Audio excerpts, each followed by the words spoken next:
Hey there. Welcome back to The Awakened Heart, a podcast for healing women. I'm Autumn Moran.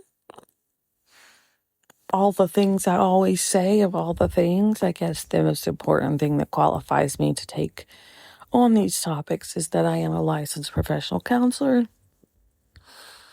and a late diagnosed neurodivergent woman who is also trauma experienced. So been there, done that, and educated to help you as well. We're in the rage season, and today we're talking about something that most of us have a hard time admitting or don't even know that it's happening. Sometimes, something that lives underneath I'm so happy for them is something that can coexist, and that's comparison rage. The anger and the grief that comes from watching other people's lives look easy. It comes from watching someone have a support system, a stable relationship, a career that progressed, a body they're comfortable in, a family that's actually safe. And something in you, when you see that, it's like a little twist, right? Not because you're a bad person, not because you don't actually want good things for others, but because watching what feels easy for them is like a constant reminder of what was taken from you. And sometimes that reminder hits like a slap in the face. Like for me, younger me would be happy for someone before I ever admitted rage or anger. Hell, I didn't even have the words to know it was rage. That's how deep the conditioning went. I could access the happiness for others faster than I could access the fury about my own situation. And for a long time, I didn't recognize the comparison rage for what it was. In my 20s and 30s, I couldn't for the life of me figure out how everyone else had everything figured out. Why couldn't I be the executive director of a nonprofit? Why couldn't I stay in one place? Why didn't anywhere feel like home? Why couldn't I be happy with my body? Looking back now, all the times I compared and shamed my body for not looking a certain way, only to realize years later that what I thought was too much was actually pretty damn beautiful. And then there's the support system piece. Watching someone have a group of people who showed up for them, who cared for them without condition, and asking myself, what was wrong with me? What is broken about me that people don't care for me like that? That's comparison rage. And there's more to it. Excuse me, I have so many notes about this. I don't know if it's going to be a long episode, if I'll split it up in part 2. But I do have some good notes. So let's get into it, right? Comparison rage is complicated and can be misunderstood. It's not something readily talked about because I think we've been so conditioned to push negative emotions down so that we can take care of others. Comparison rage is bigger than jealousy. Jealousy wants what someone else has. Comparison rage is the specific fury that comes from understanding why you don't have what they have, and knowing it's because of things that were done to you, things you didn't choose, things that shaped your entire trajectory before you were old enough to understand what was happening. It's not just like, hey, I want that. It's, I could have had that. I should have had that. And it was taken from me before I even knew it was mine to have. Or it was never freely given, because of your circumstances or your environment. You can be genuinely, sincerely happy for someone and also feel the grief and rage of comparison. Both are very real. Both can be both can be true at the same time. And that can be very freaking complicated. The comparison rage doesn't cancel out the love, and the love doesn't cancel out the rage. And I'm not all positive that comparison rage starts in adulthood. I believe it starts the moment you begin to notice that other people's lives look different than yours, whether that's from being neurodivergent or whether that's being trauma experienced or both. Some kids have parents who ask how they're feeling. Some kids go home to safe houses. Some kids aren't managing secrets or being parentified, or they're not managing secrets and shame in a body that's being mishandled. It can start young.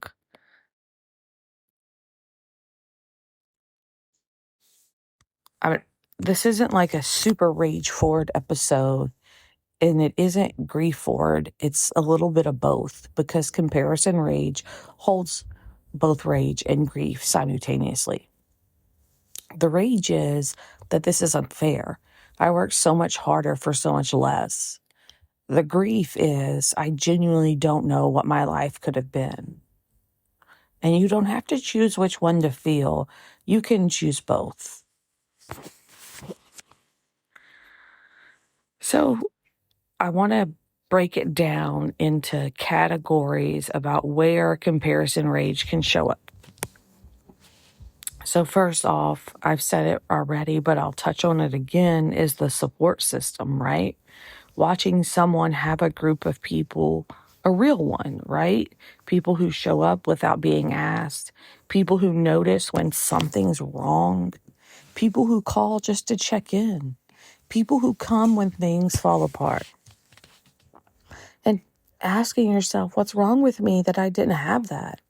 What do I do to repulse people?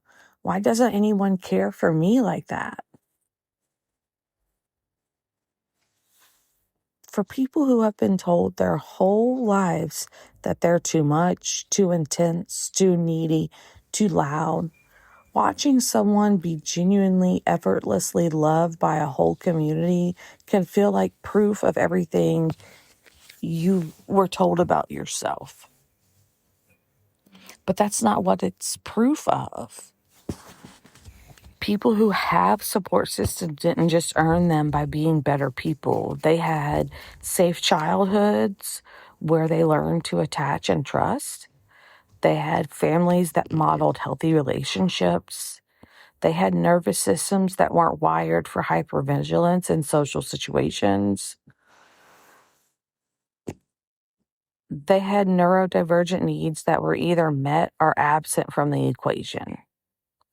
They had decades of building connection without the weight of unprocessed trauma complicating every relationship, every movement, every thought, everything.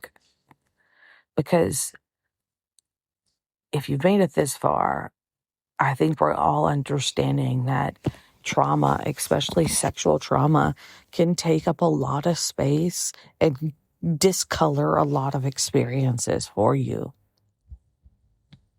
You weren't repulsive. You were traumatized and undiagnosed in a world that didn't accommodate either thing. The support system gap isn't about your worth. It's about your starting conditions. And comparison rage can show up watching someone be in a relationship that looks fine, calm, steady, no drama.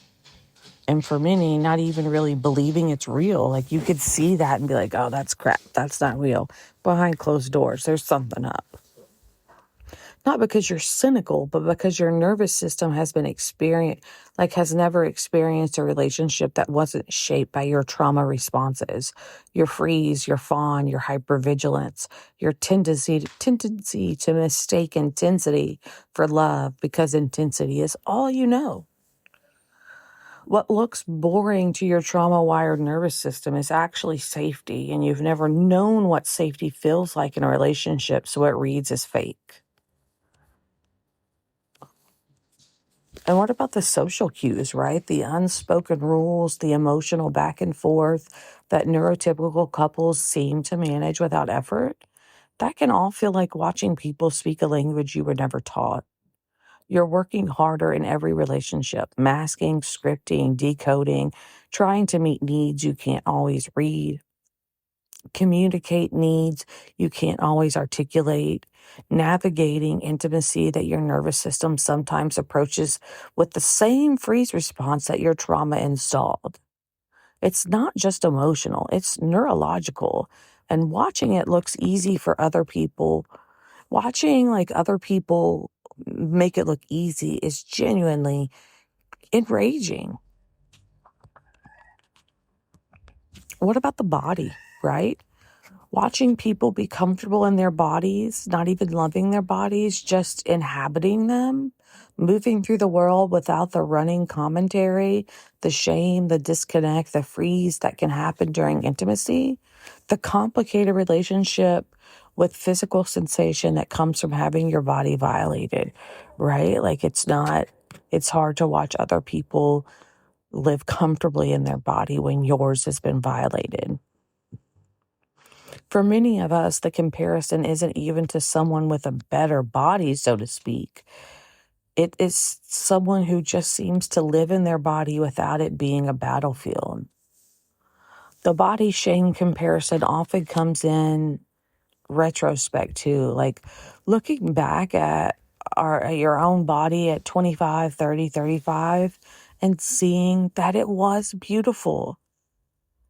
Like, I couldn't see it then because I was too busy hating it for not being what I thought it needed to be, for being gross, for being violated, for being unclean, right? For being something that's misused and mishandled.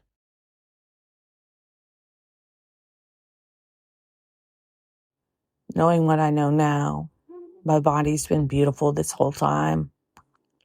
It wasn't that it was never beautiful, it was that someone saw the beauty and wanted to take it away.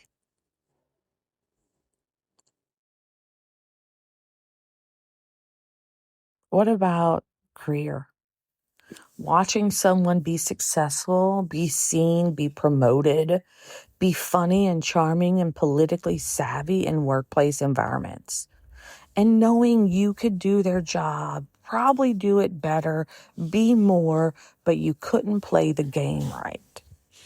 Because playing the game requires a nervous system that isn't constantly managing threat responses. It requires the social fluency that neurodivergent women often have to work 3 times as hard to approximate. It requires the energy that trauma survivors use just by getting through the day. Work culture is built for people without significant trauma histories and for neurotypical brains.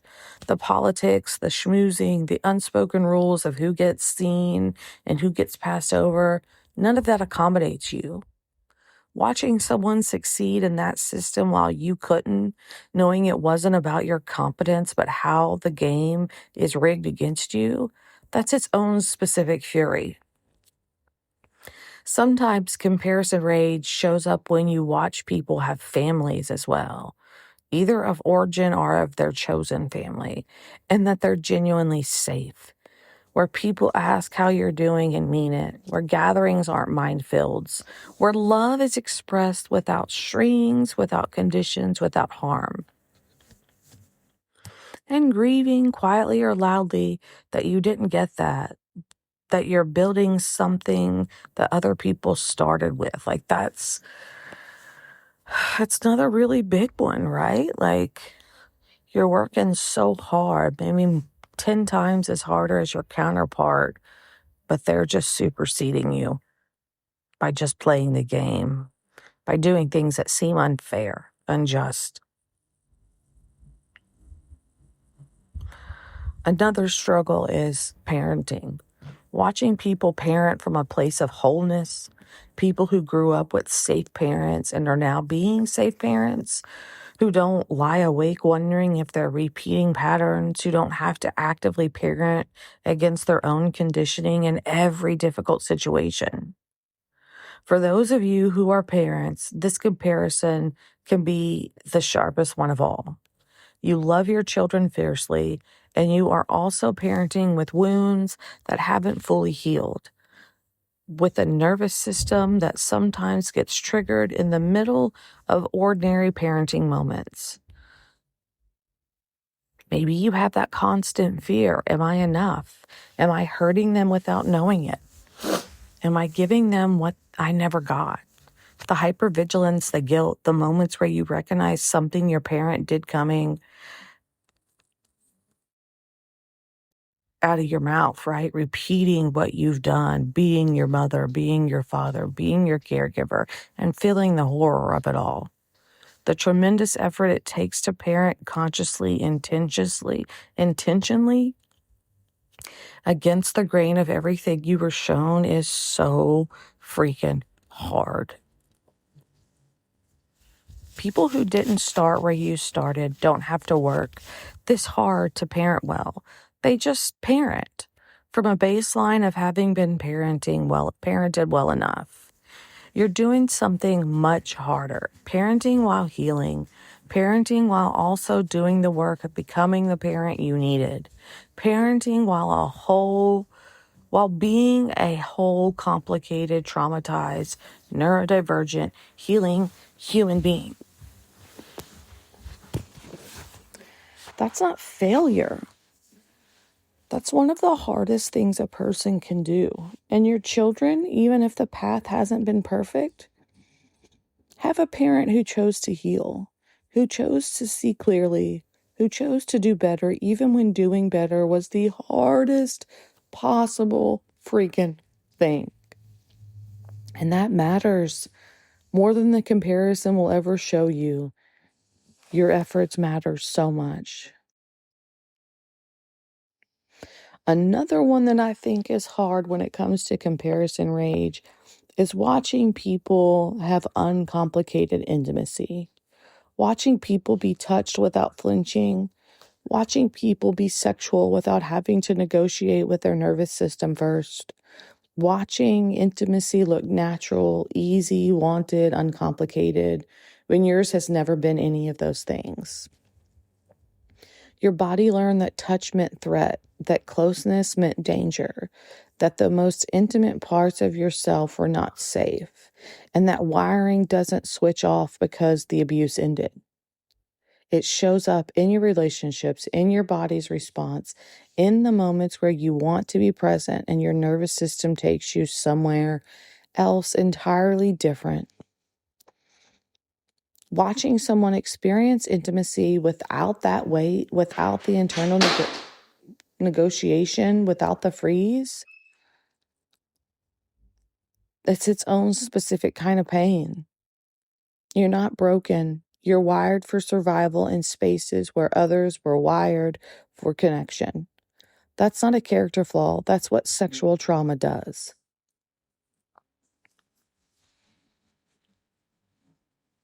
What about trusting people easily? Watching people just bounce from person to person, sharing from person to person, just trusting all these people.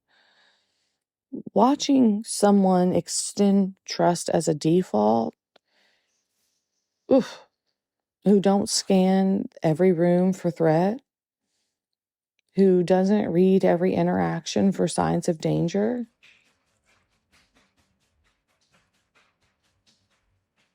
It's after having your body violated so fundamentally,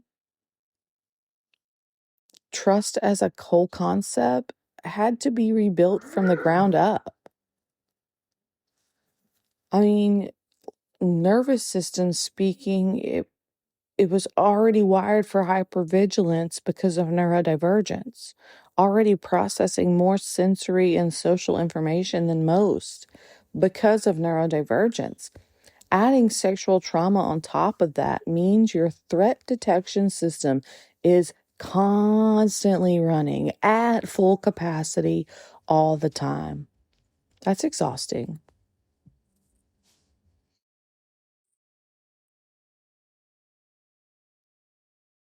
What about the medical field? The medical system comparison doesn't get talked about enough when it comes to sexual trauma recovery. I talk about this with my clients because I ask them about their medical appointments. I ask them about their health. I ask them about their well-being. It's all around encompassing, like mind, body, health, all of it, happiness, like everything, environment, like all of it, right? And watching people walk into a doctor's office and be taken seriously, believed on the first try, not having to fight for every referral, every diagnosis, every acknowledgement that's what's happening in their body is real. Because sexual trauma lives in the body. It shows up as chronic pain, as autoimmune issues, as gastrointestinal problems, as sleep disorders, as reproductive health complications. And survivors have been fighting for decades to be believed, like about symptoms that the medical system often dismisses, minimizes, or pathologizes. And for us neurodivergent women, this is compounded further, fighting to be believed about neurodivergent symptoms on top of trauma symptoms in a system that has historically dismissed both.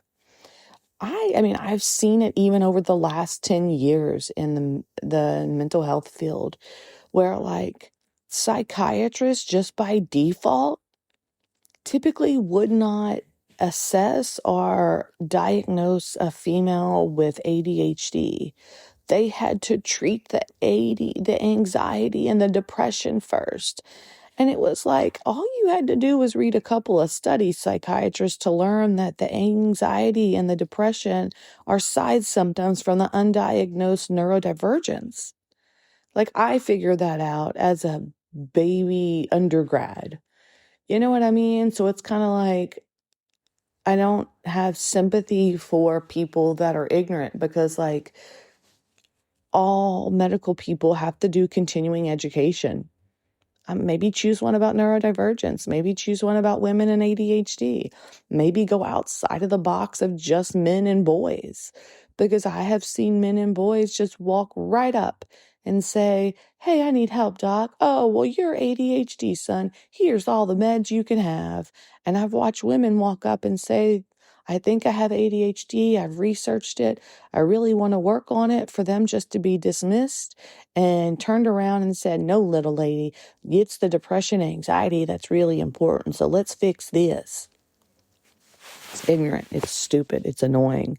And it angers me about the complete injustice that women get compared to their male counterparts when it comes to medical treatment.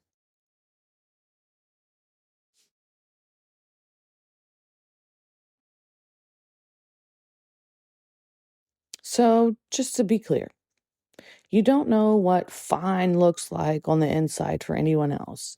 People perform healing the same way they perform everything else. The version of someone's recovery you see is almost never the full picture. Sexual trauma healing is not linear and it is not uniform. What happened to you, how long it happened, how old you were, what support you had or didn't have, your neurology, your nervous system, your history. All of it shapes your healing timeline in ways that make comparison meaningless. And for all my Audis, all my ADHD and autism ladies whose nervous systems process everything more intensely, who may have less access to the emotional regulation tools that speed recovery for others, the timeline is going to be different. That's not failure. That's your actual neurology intersecting with your actual history. You're not behind. You're on your own path through your own terrain, and your pace is the right pace for what you're actually carrying.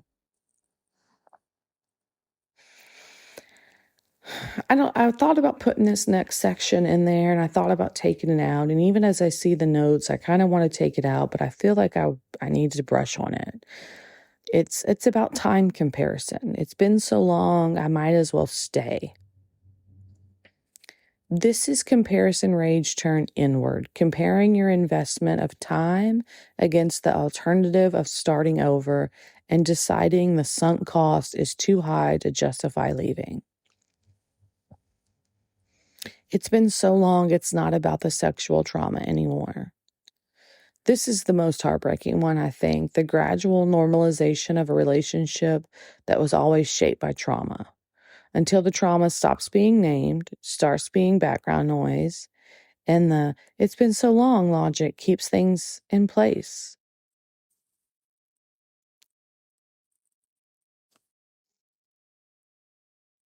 what do I want to say about this? It's been so long. It's not about the trauma. I want to say more about this because previous episodes I've shared, and some of my sexual trauma started when I was real young. And it carried with me and haunted me until my late 20s, until I really did some healing work. I did a lot of stuff. And one of my first steps, I can remember there was this workbook or this book that had a worksheet about radical forgiveness. Do I agree with that now? Do I feel like I need to forgive my attacker or the person who hurt me? No. But it was a starting point. Not the best point, but it was a starting point to unfolding and releasing the anger and the frustration because of how the worksheet was set up. But I did body work. Yoga really helped. Crying really helped.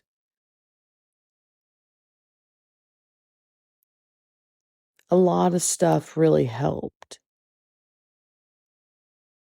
Just because it was long ago doesn't mean it's not haunting you, doesn't mean it's not swaying some of your decisions, especially when it comes to romantic relationships or friendships, close, intimate relationships. So this is the one that is the most heartbreaking because it can be one that we just convince ourselves that it's just because of money. It's just because of this situation. It's just because of the season. It's just because of this. It's like, no, ma'am. It's because you were sexually traumatized and you need to heal that. That's still screaming for help. So if it's been a long time, don't ignore it. Get therapy. Get a somatic coach if you want to start with the body.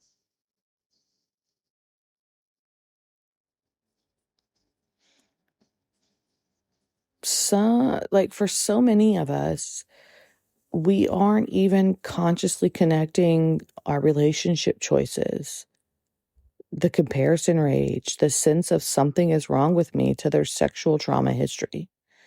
It's just a thing that happened, compartmentalized, not spoken of, not being actively healed. And so in the so that there continues the trauma, and that trauma continues to shape everything without ever being named to the source. You can't compare yourself out of a wound you haven't acknowledged yet. And some other rage I want to go into is like the core maybe of comparison rage. And that's the rage is that they didn't have to work this hard just to feel okay. Other people don't have to work this hard to feel okay. They didn't have to learn about their nervous system to understand why they freeze. They didn't have to untangle which of their relationship patterns or trauma responses. They didn't have to reclaim their body as their own. They didn't have to grieve a childhood that was supposed to be freaking safe. They didn't have to learn to trust from scratch as adults. And they didn't have to find words for experiences that stole their words. They just lived, and their baseline was already so much higher than yours because of the things that have nothing to do with their merit or effort. And what makes it even more enraging, it's not only did you have to work harder, it's that you had less support while doing it, less resources while doing it. My animals are moving around. Sorry for the background noise. You had less family support, less financial stability, less community, less energy, less neurodivergent accommodations, less everything. You had to climb, and you're still probably climbing a steeper mountain with heavier gear and less support than the people you're comparing yourself to. And still, somehow you're here, still fucking climbing. And I'm so fucking proud of you.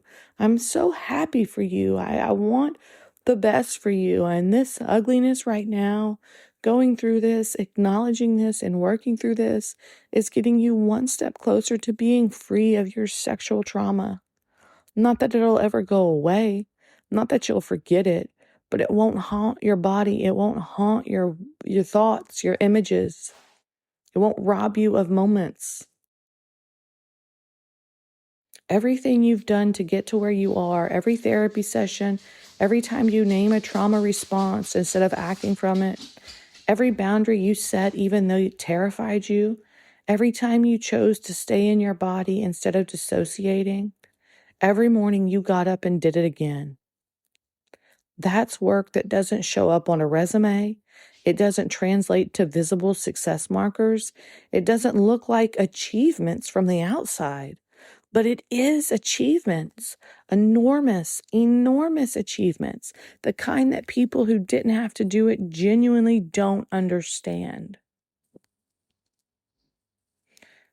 So what helps, right? Here's the solution focus section of the episode. What can I offer you to help with the comparison rage? First off, name it. Before you can do anything with comparison rage, you have to be willing to call it for what it is. Not just I'm happy for them, not just sadness. Rage, grief, the specific fury of what was taken from you. So here's a journal prompt. Feel free to write this down. Feel free to answer it out loud. Feel free to come back to it. I'll read it twice. When I see, insert a specific comparison. The honest feeling underneath I'm happy for them is when I see someone is succeeding at a job I know I could do better. The honest feeling underneath I'm so happy for them is that I could have done better. I was looked over. I count up for that job. No one asked me. I put my 2 cents in. I saw that I'm all of it, right? That's the grief. That's the rage. Let yourself write the truth, even if it's ugly, even if it makes you feel like a bad person. You're not a bad person. You're an honest one, and that's okay to have feelings.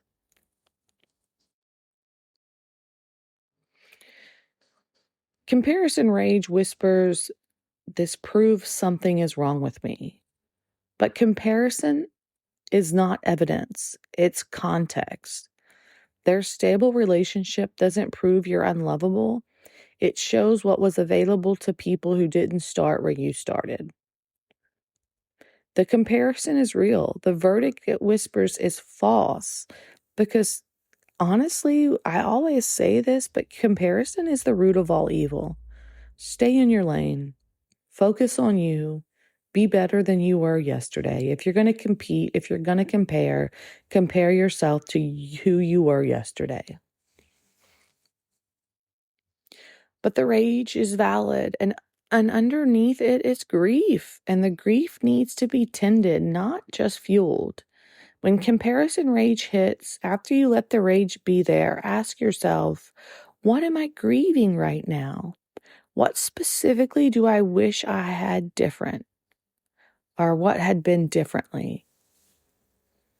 Let yourself grieve it specifically, not my whole life was different and abstract, but I wish I had known what it felt like to be held by a whole group of people who love me. I grieve not having that. Specific grief is workable. Abstract grief is just weight. And next tip up is stop poking holes in other people's good things. This requires a little bit of honesty. When you found yourself not believing someone's stable relationship was real, when you looked for the cracks, the problems, that it can't actually be that good, that's a defense mechanism. It's easier to disbelieve their good thing than to fully grieve that you didn't have it. I just want you to notice when you're doing this, not to shame yourself for it, because it's a very human response, but to see it for what it is, protection from the grief. Tap into that grief, say hello to the grief, give it some space, give it some love and compassion. Build your own support system differently, because comparing support systems can be very painful. You may not have been given a support system, but you can build one. And it looks different for neurodivergent trauma survivors. It's going to be smaller, quality over quantity, fewer people who go deeper, because that's who we are. We are deep people. We're not surface level people. And a smaller circle is less overwhelming, more intimate, and easily or manageable as far as like upkeep, because hello, neurodivergence. Relationships are more intentional. They're chosen rather than inherited, right? Your support system is chosen. It's slower to develop. Trust takes longer when you've been betrayed. And it's more structured, explicit agreements rather than assumed understanding. It won't look like the support systems you're comparing yourself to. It will be yours, built from scratch on purpose with people who can actually handle you. I would like for you, next up, is to reclaim your body outside of comparison. When the body comparison hits, and it will, practice bringing yourself back to your own body, not someone else's. Don't ask yourself, how does my body compare? Ask yourself, what does my body feel like right now? What does it need? What is true about my body today? Your body has carried things that most bodies haven't had to carry. It has had to survive things, protected you, done what it could with what it had. That's worth something, even when it doesn't look like what you thought it would look like. And the career and work piece, the work culture rage is valid. The game is rigged. You are not wrong. And your path has also taken you somewhere specific. Like my path has taken me to a private practice. It took me a long time to get there, I feel, because I didn't start my private practice career until I was in my 30s. I have a podcast that reaches people who need exactly what I have to offer, which is such a blessing. As I got into my career, I just felt like I wanted to do more. And I almost started a podcast with someone else that was ADHD based, but it was just missing some sort of component. And then like it all just unfolded and I was able to create this. I've built work that has been built on my own terms rather than succeeding within a system that was never built for me. I say all this to say, not look at me, whoa, ego. I say this to say it is doable. What I'm preaching is doable. I'm not going to sit here and preach something that I haven't tried, that I haven't studied, hell, that I haven't even been through myself. The path was never linear for me to get to where I am. It had gaps and it had disruptions and years where it looked like failure. In between my graduation and getting my license, I had a kerfluffle of a time with supervision. I had someone falsify their credentials to take money from me to be my supervisor. It set me back a whole year. And instead of jumping right back into supervision, I quit. I walked away from the mental health field and I went and worked in a yoga studio. It was easy. It was mindless. It was calm. And that's what I needed because I was so disappointed. I took my time. I licked my wounds, so to speak, and I got back on the wagon. I got back to my goal, to my dream, because it was there for a reason. I just needed a breather. So when I say not linear, it really was not linear.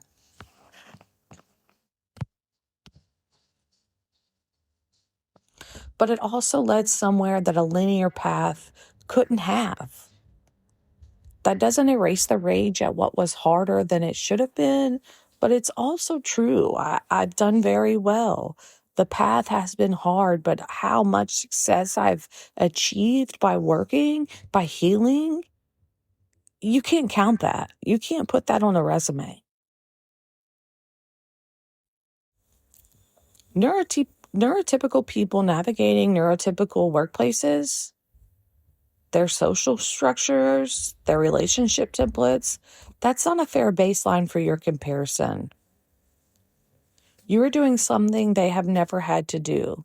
living a full human life in a world designed for a different kind of brain, while also healing from trauma, while also building skills and scaffolding that others got to inherit. Stop using their timeline to measure your progress because it was never a fair measure.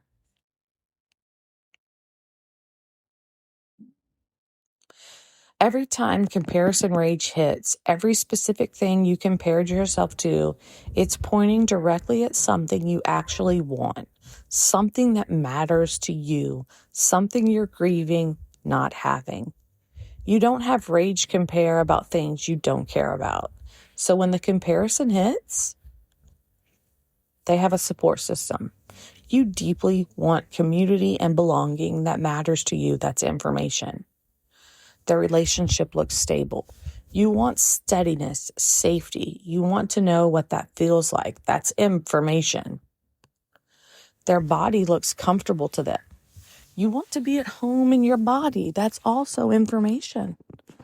Their career progressed. You want to be seen and recognized for your actual competence. That's also good information.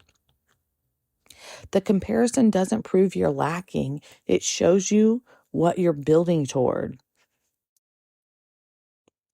The people you're comparing yourself to, the ones with the support systems, the stable relationships, the career, many of them inherited those things from safe families, from stable childhoods, from nervous systems that weren't wired for survival. What you're doing from scratch, building what they inherited while also doing the work they never had to do. That's not behind.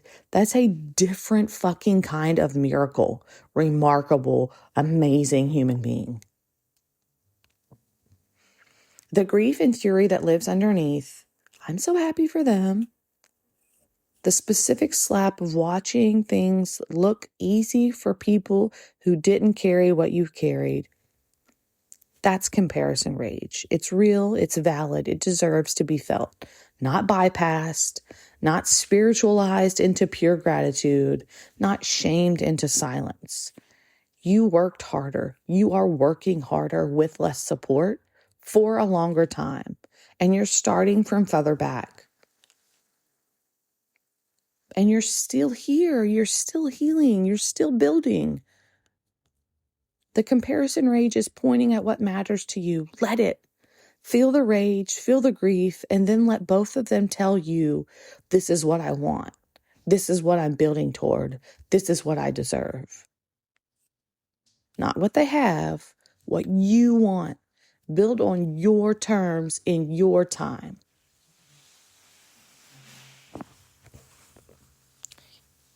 So that's that. That's my comparison rage notes. I thank you so much for sitting here today with me and listening. If you have questions, if you have a different kind of rage, let me know. Leave me a comment, message me. I'd love to chat with you. If you enjoyed this episode, I do ask you to share it, to talk about it, because I am growing by word of mouth. I am not on social media. I am not on marketing. Just all that overwhelms me.